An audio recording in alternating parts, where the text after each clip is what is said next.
স্বাগতিক কানাডার নয়া ইতিহাস নাকি আফ্রিকান জায়ান্ট মরক্কোর আরো এক মহাকাব্য লেখা। কোয়ার্টার ফাইনালে ওঠার পথে প্রথম ম্যাচে হাড্ডাহাড্ডি লড়াই দেখলো ফুটবল বিশ্ব। উপহার দিল ঐতিহাসিক এক ম্যাচের।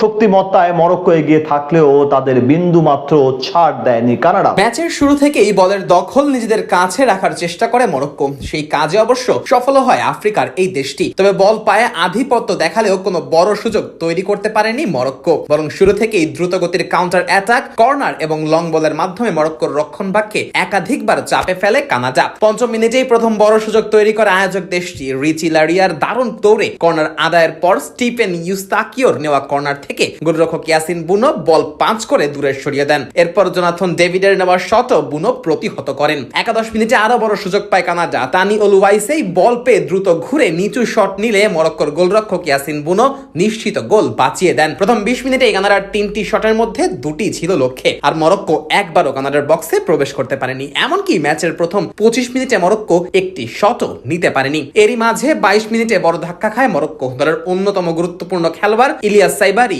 ইনজুরিতে পড়ে মাঠ ছাড়তে বাধ্য হন। তার পরিবর্তে মাঠে নামেন অভিজ্ঞ ফরওয়ার্ড সোফিয়ান রাহিমি। ম্যাচের 29 মিনিটে এই রাহিমি মরক্কোর প্রথম শট নেন। দূরপাল্লার সেই প্রচেষ্টা ডিফ্লেক্টেড হয়ে ধীর গতির হয়ে যাওয়ায় কানাডার গোলরক্ষক ম্যাক্সিম ক্রেপো সহজেই সেটি প্রতিহত করেন। এরপর মরক্কো বলের দখল ধরে রাখলেও অধিকাংশ সময় নিজেদের অর্ধেই পাস খেলেছে। কানাডা অবশ্য সুযোগ সৃষ্টি অব্যাহত রাখে। কর্নার, লং থ্রো এবং দ্রুতগতির আক্রমণে তারা প্রতিপক্ষকে ব্যস্ত রাখে। 37 মিনিটে অ্যালিস্টার জনসনের লং থ্রো মরক্কোর ডিফেন্সে কিছুটা জটলা সৃষ্টি করলেও শেষ পর্যন্ত গোলের সুযোগ তৈরি করতে পারেনি। প্রথমার্ধের শেষ দিকে এসে উত্তেজনা আরো বেড়ে যায়। একের পর এক কার্ড খেতে থাকে দু দলের খেলোয়াড়েরা। প্রথমার্ধেই দেখানো হয় মোট 6টি হলুদ কার্ড, যার মধ্যে 4টি মরক্কোর খেলোয়াড়দের। মাঠের খেলা নিজেদের পারফরমেন্সে খুব একটা ছন্দে না থাকায় অতিরিক্ত ফাউল করার সাজা পেতে হয়েছে আশরাফ হাকিমিদের। প্রথমার্ধের জন্য অতিরিক্ত 6 মিনিট যোগ করা হলেও শেষ পর্যন্ত আর কেউ গোল করতে পারেনি। ফলে 0-0 সমতা নিয়েই বিরতিতে যায় দুই দল।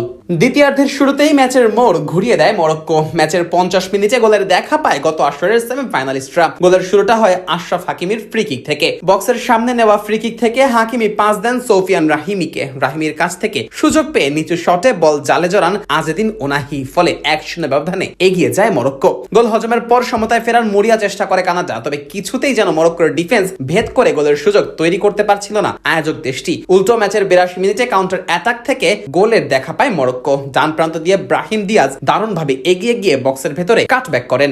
আর সেখান থেকে ফার্স্ট টাচেই গোলের দেখা পেয়ে যান ওনাহি। এরপর অতিরিক্ত সময়ের একেবারে শেষ দিকে এসে গোলের দেখা পান সোফিয়ান রাহিমি।